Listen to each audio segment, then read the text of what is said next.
And before I knew it, I was just stumbling through shin deep snow, kind of lost, pushing my bicycle.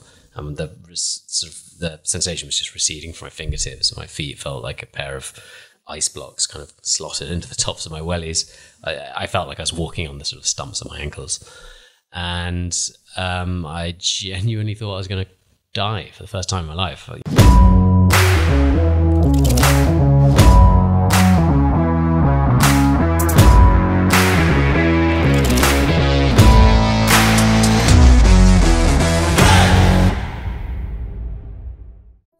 Hello and welcome to the Modern Adventurer podcast. I'm John Horsfall and thank you for taking the time out of your day to listen to the show. This podcast, we talk to explorers and adventurers from around the world who have made remarkable and daring journeys in recent years. From Everest climbers to polar explorers, world record holders, and many more. We listen to the crazy stories from their expeditions and tragic losses and sacrifices they have made. My hope is that this podcast sparks ideas and inspires you to go out and explore the world. My first guest has an incredible story to tell. He undertook a remarkable 43,000-mile bicycle ride around the world, covering the furthest capes in each of Europe, Asia, and Africa, as well as a world's first triathlon along the perceived Europe-Asia border. He is a British explorer and author, and I am delighted to introduce to the show Charlie Walker.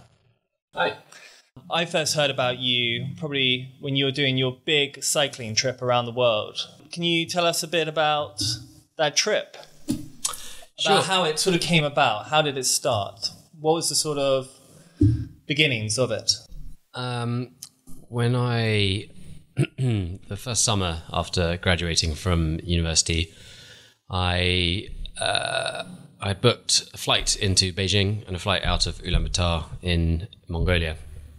And a little while, just a 2-month trip to go and backpack essentially around China and Mongolia. And when I had booked the flight, I sort of thought after a little while maybe it would be more interesting to cycle from one to the other. I'd done a sort of short cycling trip a year before in Nepal. And so I thought I'll take my bike. Didn't get off to the best start. So this is the summer of 2009 because, let me get this right, about 10 days before flying, I snapped one of my quadriceps. I didn't tear it, I clean snapped one of the 4 in my left leg. Right leg, sorry. Sorry, how? I don't entirely know, but there was alcohol involved. Oh, right, one of those sort of drunken nights. Yeah, someone probably knows, but I've never quite got to the bottom of it. Okay. So I kind of got to Beijing airport on one crutch, and then on my first night in Beijing, I broke my wrist. Similar sort of. Are you quite accident prone? I'm less so now, hopefully. Bit more careful. Well, a bit more sensible maybe. Anyway, so I 2 weeks later finally sort of cut this cast off my wrist, bandaged my wrist up and started cycling. And it was only 2 weeks to get from, it was roughly 1,000 miles, sort of the second half across the Gobi Desert. And it was pretty straightforward. In the Gobi, there weren't roads. There were just kind of a bunch of tire tracks and trails, sort of crisscrossing the way through the desert. And I didn't really enjoy it at all, to be honest. It was hot and it was quite uncomfortable. My leg hurt, my wrist hurt. But during that trip, I sort of saw the potential for bicycle travel. I realized how it was incredibly cheap. It could get you really, really far at a surprisingly nice rate. You without really pushing yourself that hard, you can cover 60 miles a day, 100 kilometers, and you can do that in a morning. So that gives you the other half of every day in which to check out where you are or enjoy yourself or read or write or whatever it might be. So a few weeks after finishing that, I ended up driving a knackered old Mongol rally car back from Mongolia, sort of as a favor to a friend. All the way back to the UK? Yeah, in 2 weeks. That was a real rush. That is a rush. But one night in a sort of birch forest in Siberia, camped out with a little fire and some paint stripping Mongolian vodka. I got quite drunk and sort of came up with the idea of this grand bicycle journey. And the idea was to cycle from home to home via the furthest point in each of Europe, Asia, and Africa. And about a year later, I set off. It's really actually it's kind of straightforward as that. I didn't do a great deal of planning or preparation. The amount of time I expected it to take me was 4 years, and the world changes a lot in 4 years. I mean, as it happened, the Arab Spring happened about 9 months after I left, which entirely changed the sort of geopolitics of where to go. Just the bit that joins Europe, Asia, and Africa suddenly was just completely changed. So it's probably good I didn't get too bogged down with planning. But yeah, that was really it. The 1st of July 2010, I started cycling and I was off. And what was the sort of furthest point? Because you left the UK, you went through Europe, you went your route. The route, in short, was so the 3 furthest points. The first was Nordkap, which is the northernmost point of Europe, up in the Norwegian Arctic. And to get there was quite straightforward, just up through Western Europe, through Sweden, the top of Norway, and there. The next point from there was Singapore, which was quite daunting, sort of, turning my bike around at the top of Europe and thinking, right, I've got to get to the southernmost point of Asia. And that took about 11 months, that leg. And that was down through Finland, Eastern Europe, Turkey, Iran. Sadly, I had to fly over Pakistan. I couldn't get a visa. India, Nepal, Tibet, southwest China, and then Southeast Asia. From there, up to Mongolia once again, through Central Asia, through the Stans, through the Middle East, back through Iran, Afghanistan, actually. Briefly in Kurdish Iraq, Turkey, and then down the east side of Africa to the bottom and up the west side and back home. Nice. Yeah. 4 years. 4.5 in the end. I stopped for half a year in Beijing one winter to kind of earn a bit of money and rest. And I suppose with those sort of trips, you have your highs and your lows. Tell us about some of the highs. The highs, I think the most idyllic part of that whole long journey was when I got back to Mongolia, I bought a horse, a little Mongol pony for not very much, 120 pounds or something. And he was tiny and useless. And I actually went to sort of check out some horses, and I selected the horse I wanted, and it seemed like a good horse, right sort of age, not too long in the tooth, a gelding, so he had his balls cut off, wasn't going to be too feisty. And so I went back to the capital to collect all my stuff, went back to take ownership of this horse, and it was just a completely different animal. So I got kind of done there. So I didn't really ride a great deal. Mostly it was just a pack horse, but I walked for 2 months just through the grasslands and the forests at the top of Mongolia, and it was just beautiful. Going for a long walk, it can be quite draining. I'd walked to Mongolia from China because I cycled it, the first time round. This time I hiked it from Beijing up to, and walking with a pack on your back, particularly in the Gobi, was quite hard work, and so wore me out. And then just the idea of walking without anything to weigh you down and a horse to carry all the stuff, and each night just making a fire, and a dog followed me for the second month. So I had a horse, a dog, and me, and I'd make a little fire, and the wolves would be howling, but I had a fire, so I was safe. Sounds almost idyllic. It was perfect, yeah. And I could have, it felt like I could have been in any century. And the people I met, the nomadic Mongol people living along the way, were living more or less as their ancestors had lived for hundreds of years, and were very friendly and welcoming, and their way of life is completely different to ours. But, there was plenty of common ground, and I just had, a great time seeing the country, getting to know the people. That was definitely a high. I didn't feel any sort of rush. It was just a very nice paced couple of months of walking 600 miles or something. Do you think you've always had these sort of big adventures in you from a young age? I mean, no. In terms of your, I wasn't an especially sort of outgoing, adventurous child. I grew up in a village, and so I was sort of, in a small sense, outdoorsy. I wasn't a city kid by any means, no. But we never went camping. My family weren't into outdoor pursuits at all. I tried to do Duke of Edinburgh at school and failed the bronze expedition when I was about 14. That was probably the last night I spent in a tent until I was 19 or 20. So yeah, there was a big sort of hiatus where I just had no interest really. But once I'd left school and started traveling a bit, then the sort of the bug bit.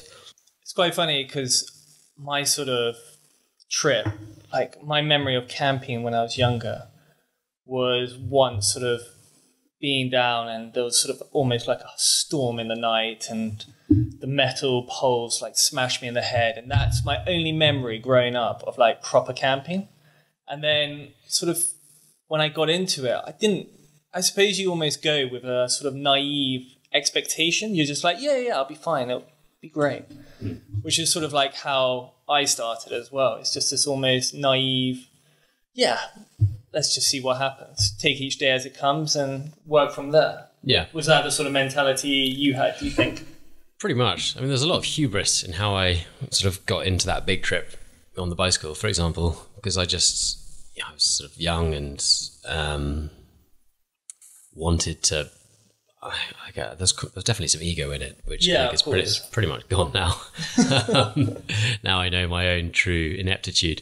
But back then I kind of thought, I wanted to make my mark in the world or something, go off and do some big, grand, dramatic, quixotic adventure. Yeah. And kind of,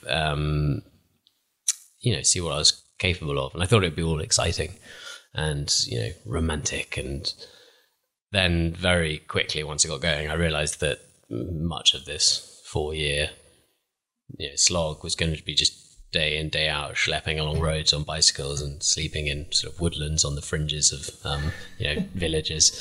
And I was essentially a kind of glorified itinerant hobo for years, without kind of friends or family. It's a very unusual thing to do with your life. Yeah, I know. It's usually sort of when you hit 21, everyone's like, right, so what's next after university, or, look for what's your big job. And I suppose it always takes people by surprise when you say, oh, I'm going to go and do this. Yeah. How did your family sort of take it?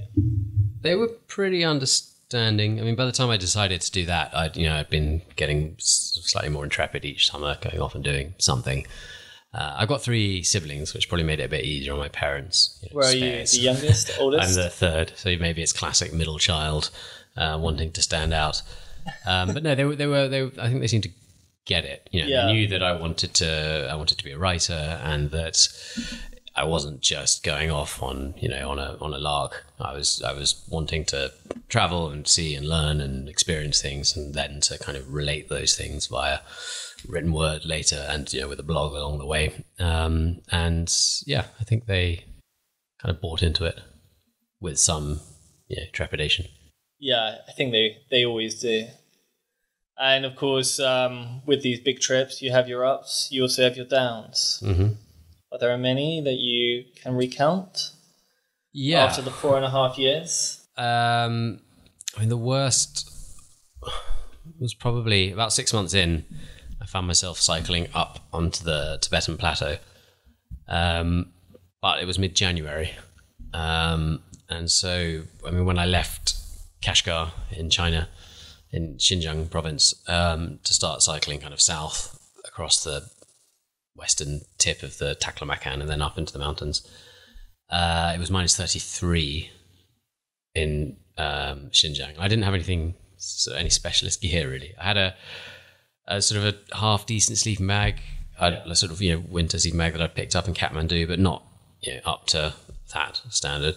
And I had a big coat that was kind of too big, also cheap, fake, rip-off North Face job, which was sort of, I mean, I was always going to be warm during the day, but when you're cycling, you actually kind of generate heat. It was the night that was a problem, and just for hands and feet during the day. So I was just wearing a bunch of pairs of socks and Wellington boots. I don't know why Wellington boots, they're not at all, insulating, as my feet got, really, really cold.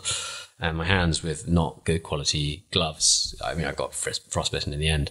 But badly, or just quite? I mean, I haven't lost any of my fingers. But I had these blisters that sort of came up, and I had to lance them, every day for probably about 3 weeks until I got off the plateau.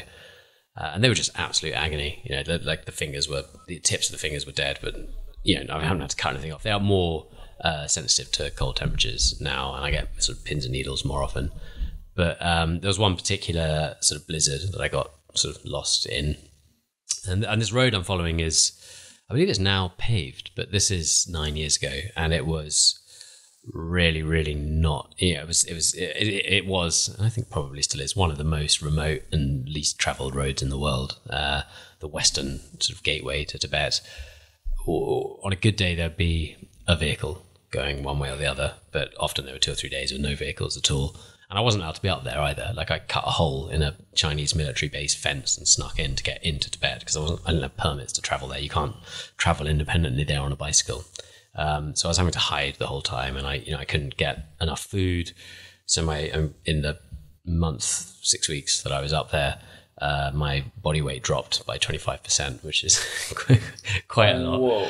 And so I was really not in a good way. And then I got this one particular blizzard. I mean, there were a bunch, but this one was the worst. I got caught out in it, and the wind picked up really, really quickly until it was too strong, too fast to even consider trying to put up my tent. And this tent was a one-man basic tent that was sort of jobby that you just hide away. And yeah, it was not. It was not a 4-season tent. It was perhaps a 2-season tent. It wasn't sturdy. It wasn't like a geodesic dome or a bubble or a tunnel or any of this stuff. It was a lightweight. It weighed less than a kilogram. It's the sort of thing that people use lightweight if they're like walking the Appalachian Trail in summer. Yeah. So I couldn't get that out, and the sky was white and the land was white, and I'd lost, visibility went way down. I couldn't see, 10 meters ahead, 20 meters ahead perhaps. I lost the road or the track. And before I knew it, I was just stumbling through shin deep snow, kind of lost, pushing my bicycle. The sensation was just receding from my fingertips, and my feet felt like a pair of ice blocks kind of slotted into the tops of my wellies. I felt like I was walking on the sort of stumps of my ankles. And I genuinely thought I was going to die for the first time in my life. I didn't have a phone. If I did, it wouldn't have worked. That was, who knows where the nearest person was. So after your big trip, how do you think it sort of changed you? You'd left the UK 4.5 years later. You returned. I mean, I don't know, the sort of monotony of day-to-day life would have been difficult, I would have thought. Yeah, I mean, it's hard to give a sort of an exact answer to that, I suppose, because when I left, I was 22. When I came back, I was 27, and I'm sure we all change enormously in that sort of, mid-20s period. But I certainly, by the time I came back, I was much more sold on the idea of doing these things, if possible, for a living. And I felt fairly, I suppose, emboldened, I'd both learnt my sort of limits as well as my capabilities. And I had so many times during that 4-year journey, I had come close to real disaster. The sort of the near brushes were fairly countless. But at the same time, I developed a better sense of how to avoid things like that. And I think my sort of survival instincts were much, much sharper than they had been before. So I felt, I suppose I was left with the self-confidence to be able to try much more sort of ambitious things. The next journey that I did was the next sort of big journey. Started with a 3-month ski through a really remote area of Arctic Russia, sort of Siberia in winter, with even colder temperatures than in Tibet during that previous winter, and going a month at a time without seeing a person or a building apart from the expedition partner I took with me. That's the main thing that changed. I felt able to sort of take things on, and part of that confidence probably stems from the realization that sort of kindness and helpfulness is the global default. Pretty much wherever I went in the world, people's initial instinct was to help me or to look after me, as opposed to take advantage of me or rob me or whatever else. So I overwhelmingly had, it's incredibly rare, positive experiences with people. Yeah, exactly. Yeah. I know a lot of people listening, who may be thinking of going on these big, big adventures. And I imagine a lot of them are always terrified to go alone because you're sort of 1/5 of the 5 closest people you surround. And if those people aren't sort of into these big trips and you deep down are, and you're sort of craving this adventure, this sort of excitement in your life, I know a lot of people are always put off by being alone.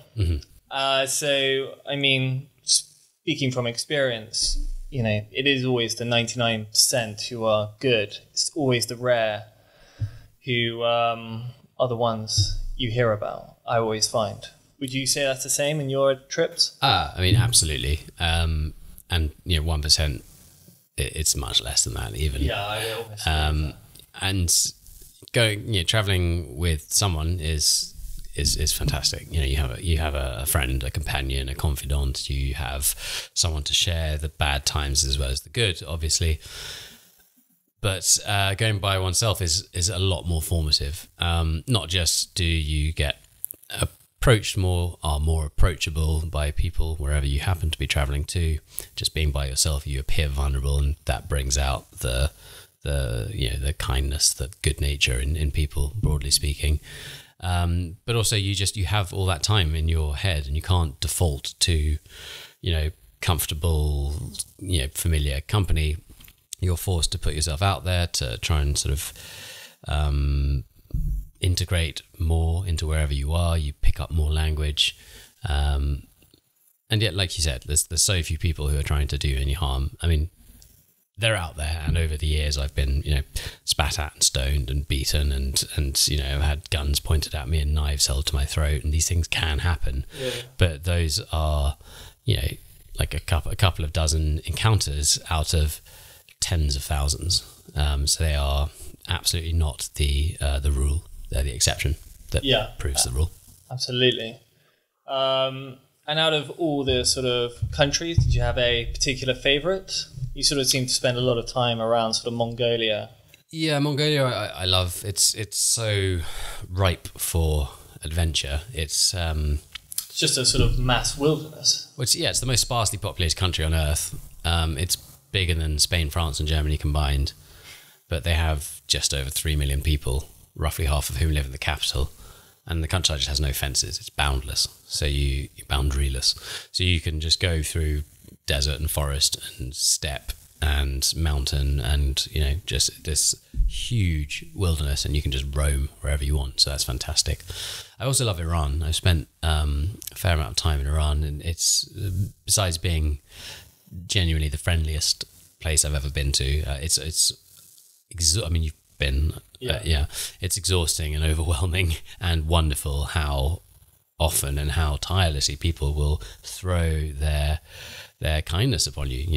You can cross Iran and not spend a night in a tent, not by design, just that's what happens. People are always trying to take you in and look after you. So it's just incredible.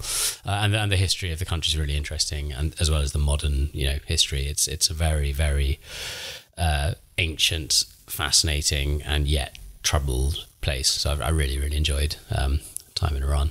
Yeah, I always remember in sort of Central Asia, they always sort of just say, "Oh, come in, come and have a cup of tea, come and do this." And I think we were on Mount Ararat in Turkey, and we went up, and suddenly this family, these sort of shepherds, were like, come on in, and gave us food, some eggs. I mean, we were not expecting it at all, and we were just like, why? Because it's very difficult, especially I think in the UK, because it's very sort of difficult. But I think it does happen. I remember one of my trips up to Edinburgh cycling, and people were genuinely incredibly friendly. Mm-hmm. Yeah, it happens here as well. It's just, broadly speaking, in the UK, we live our lives slightly more sort of gated. Yeah, we're a bit more sectioned off and partitioned from one another. But if you're wandering through the Highlands, for example, and you pass someone's cottage and you stop to ask for water, or they see you out the window, there's a good chance they'll ask what you're up to, or give you a bit of food or want to spend the evening drinking whiskey with you. You know, it is human nature. It's people often say that we're too egocentric and sort of cynical in the West, whatever that might be. And I really don't think it's the case. I think it's just the if you look out the window now in Acton in West London and see someone cycling past with panniers, you don't know if they've come from China and are on their way to Mexico, or if they just carry a lot on their commute. It's quite hard to tell. So there's not the same sort of sense of cycling past a yurt in a mountain valley. Yeah, exactly.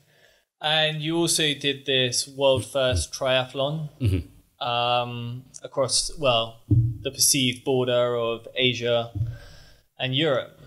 What was the sort of mindset and what sort of inspired you to do this particular trip?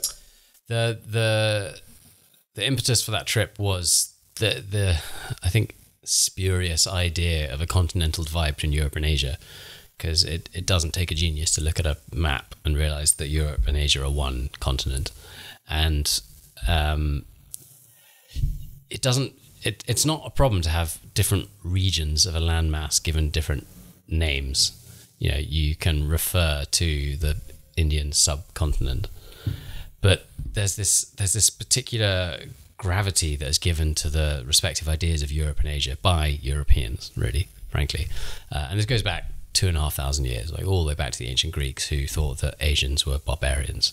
And their idea of the border between Europe and Asia is the birth of what is today geographically considered the border between Europe and Asia. But it's completely man-made, and I mean, you often it wouldn't or shouldn't be problematic if it wasn't used as a lazy trope, often by people with an agenda. Yeah, you know, you'll hear someone who is trying to denigrate the concept of Asian people on the news or on Question Time or something, and they will refer lazily to Asian people, and what they mean by that normally is they're using that lazy sort of wide-ranging term, and really what they mean is problematic fundamentalist extremist groups or something like that. But how can you take referring to one person as an entire exactly it's lazy, and it can be used accidentally or maliciously, incorrectly or misleadingly. I mean, Asia encompasses the Chukotka Peninsula in Far East Russia, and Palestine, and Japan, and Sri Lanka, and Laos, and Georgia, and Afghanistan, and Tajikistan, and just all these incredibly diverse places that have no single through line, no thread, apart from the fact that European people consider them Asian, or some European people do.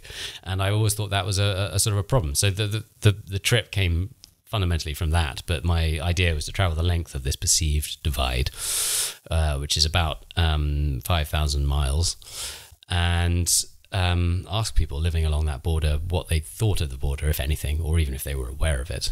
That if you cross this river, you're crossing from Europe to Asia, or if you cross this mountain watershed, you're doing the same. And my goal was to finish this journey, which took 8 months, and by the end be in a good position to put forward a sort of fairly convincing case in a longer form than we have time to go into here, for doing away with that idea and just talking about Eurasia as one big concept. And along the border, most people either thought of it as a sort of a novelty or a joke, or weren't aware of it. So really the trip served its purpose, but was also a fascinating journey along the way. The remote sort of wastelands and former gulag towns of Arctic Russia, and the sort of tiny villages lost on the swelteringly hot steppe in Kazakhstan. It was a really diverse bunch of places this journey took us through. It was great. Skiing, kayaking, and cycling, that was the 3 legs of the triathlon. Good. And you did it alone again?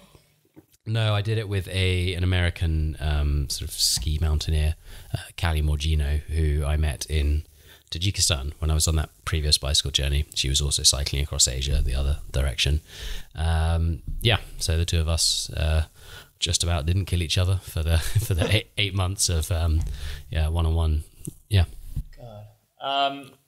And so the sort of mindset, did you try, like, I suppose a lot of people have this idea that you just go and do it.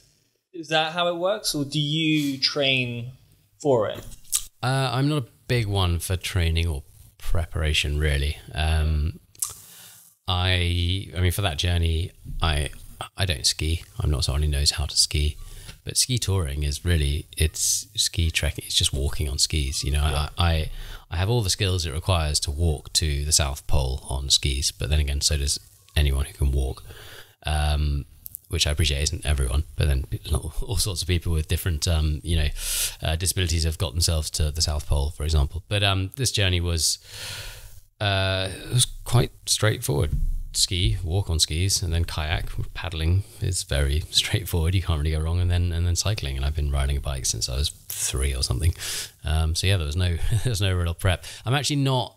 I'm not great at sort of elaborating on mindset. It's not something I've spent a huge amount of time sort of considering. I suppose I've always been of the persuasion that you throw yourself into something and figure it out as you go. Yeah. But that is perhaps my mindset. I am someone who's willing to take risks and to adapt quickly along the way. But I don't really have brain techniques or visualization, brain training, things like that. I'm maybe too impatient for such things. Well, I suppose the sort of mindset is more on like, when times get hard. I mean, it sounds from your expeditions, you've, done them, you've completed them, and probably from someone just sort of hearing about it, make it sound quite easy apart from your few sort of hairy moments. I mean, has there been a time in the last sort of 10 years while doing this where you've decided to do an expedition, you planned it, and it's sort of just failed in its concept? You sort of... Sort of, yeah. Well, I could perhaps mention two things. The first week of that ski up in Arctic Russia, we set off and we hadn't yet got to our start line because the coast where we wanted to start before skiing south up into the Ural Mountains, the coast was 120 miles from the nearest town, which we took a train to, but there are no roads in or out of that town. This is the end of the line, 45 hours on a train from Moscow. So we got to that town and the only way to get to the coast was to ski. So we hadn't even got to our start line, and after about 4 days, I had such intensely bad blisters on my feet that I could basically not walk, and we had to turn back, and I sort of limped for 3 days or so back into a blizzard. Finally got back to that town, and it was a week before I could walk properly again, at which point we set off again. And I'd sort of altered my boots and made them fit better, and it was then going to be all right. And we managed to eventually get a lift from someone in a tank to get to the coast, which was quicker. So that was, sort of a false start and a failure there. And the lesson was, obviously get your boots fitting and try these things out. And that served me right. And there are certain things that you should do to prepare. But the other was last year in Papua New Guinea. Yep. I went with the goal to climb the 3 highest mountains in the country. And the highest 2 are climbed semi-regularly. There's kind of a trail to the top. They're not very high. They're sort of 4,300, 4,500 meters. But the 3rd highest was this sort of basically unknown mountain. It didn't really even have a name. And it had been climbed once before. I managed to find out by a team of Swedes, I think, or Swedes and Danes, who had climbed it over a 3-week period with a huge party of sort of guides and porters, this kind of assault style, take on the mountain from the north side. And I turned up on the south side just with a backpack and some boots and sort of found some guys in the village and said, should we go? And they said, yeah, great.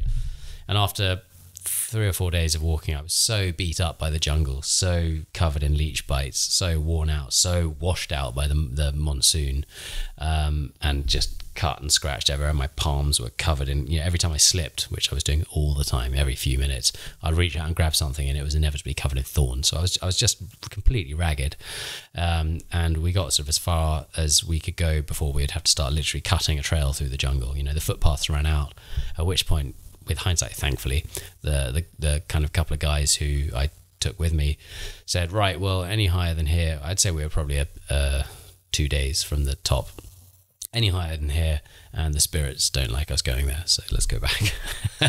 And by that point, I was thinking, well, I'm not just going to cut my way and get lost. And and they would have cutting by myself. It would have taken me ages, and I just wasn't up to it. So that was one sort of decided failure. And I came. I'd flown for 48 hours to get to PNG.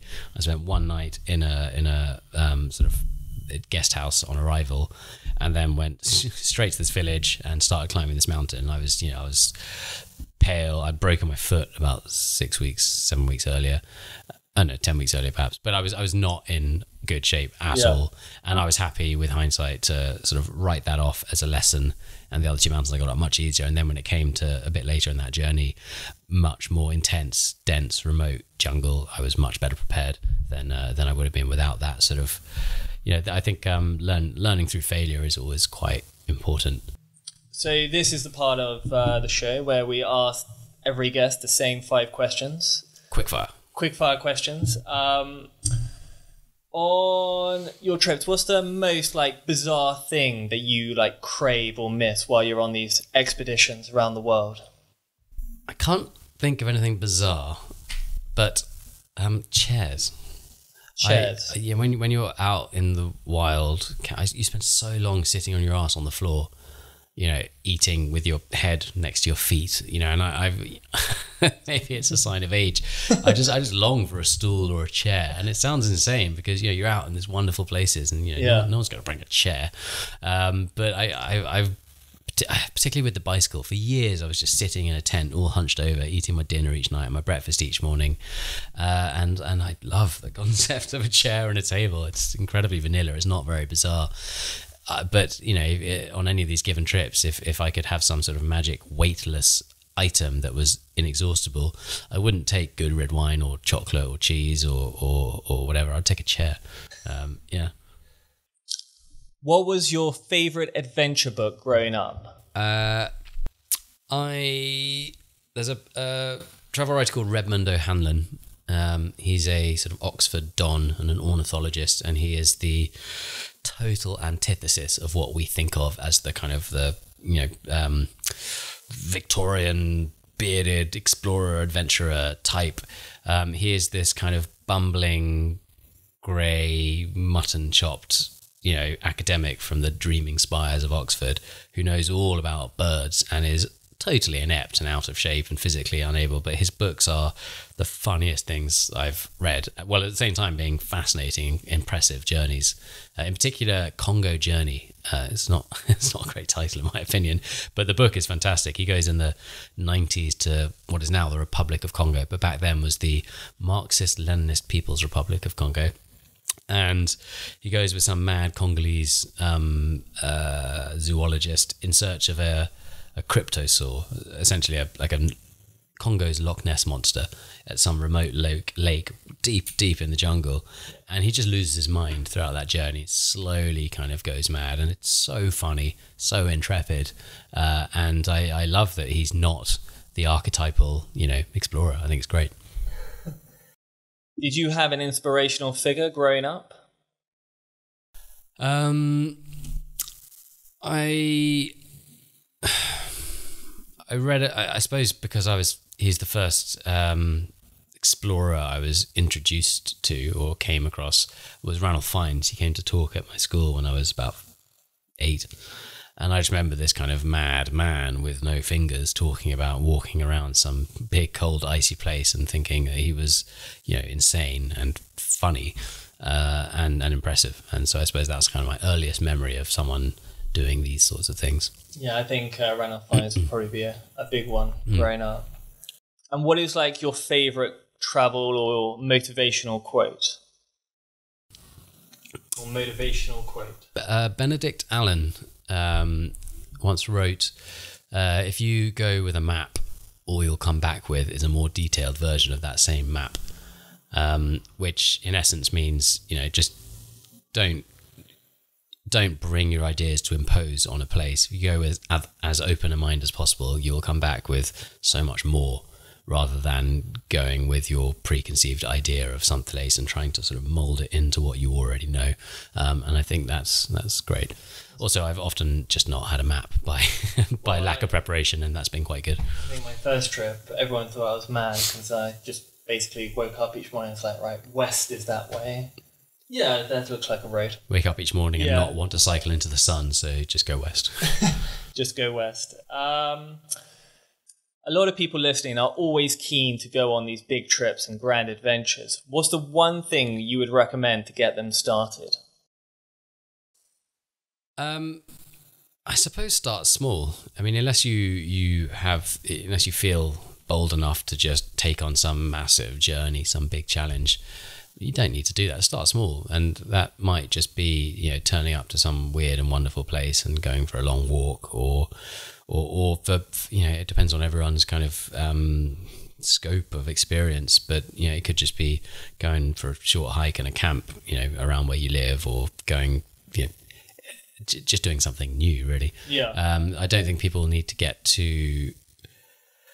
I think a lot of people read adventure books and travel books and get disheartened thinking, well, I could never go and do, whatever these people are doing. And that might or might not be true, but it's also irrelevant. There are a tiny proportion of people who do these sort of big, long journeys, and they might or might not be in their right mind while they're doing them.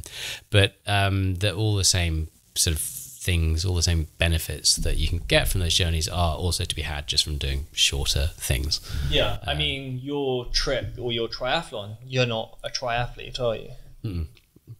No. And I mean, so as rewarding as going off on some long journey, I mean, this summer I've been to the Peak Districts a couple of times for a week, just in a tent, camping and climbing, rock climbing. And that's, to me, that's, I get as much out of that as I do going for a 6-month bike ride. It's just doing what you can when you can. And where can people find you? My Instagram is probably where I most often post things. That's at CW Explore. My website, cw.com. And I've written a couple of books, Through Sand and Snow and On Roads the Echo, which people can find on my website or Amazon, Kindle, Audible. And that's your trip cycling the world? Yes, those two books together make up that 4-year bicycle ride. Wow. Amazing. Well, thank you so much for coming on. And as I'm sure everyone's wondering, what's next? I am hoping to get back to Papua New Guinea once the COVID situation allows, and to get sort of further and deeper into the remoter areas of jungle, probably in the west of the highlands. So yeah, watch this space. And thanks very much for having me on. But I broke my neck playing the game 7 and a bit years ago. And as a result of that, I was told I couldn't play the game any longer. And a result of that loss of routine, discipline, loss of identity, I struggled with depression that brought on alcoholism.